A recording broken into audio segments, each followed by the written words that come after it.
kawaida, daktari wema, chukua pesa zako. Huu ni mdalasini wa unga. Huu ni mdalasini wa unga. Hii ni cinnamon. Mtu kumwambia cinnamon anakuuliza cinnamon ndio nini? Mdalasini wa unga. Mdalasini huu unauona.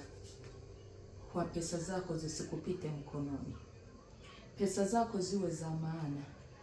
Kwenye begi lako, kwenye mkoba wako, penye unaweka pesa zako, sio kwa simu. Upaswe kukosa cinnamon. Iwe ya unga, iwe ya mdalasini wananiliwa majani, iwe kajiti ka mdalasini, lakini usikose mdalasini kwa wallet yako. Inavuta pesa.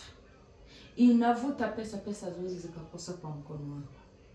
Wewe kama unabishi, toka kwa peji ya Wema. Kama unakubali kifani, kufanya ni bure. Kujaribu ni bure. Sio by force. Wewe ukiona uviwezi pita. Lakini wewe kama unaona unaweza, tufanyie hivyo. Walai kwa mkoba wako hakutaisha pesa. Lakini wewe unakuta January to January mpaka utumie zile za mshahara zikiisha na wewe unakauka. Ukaeni salama.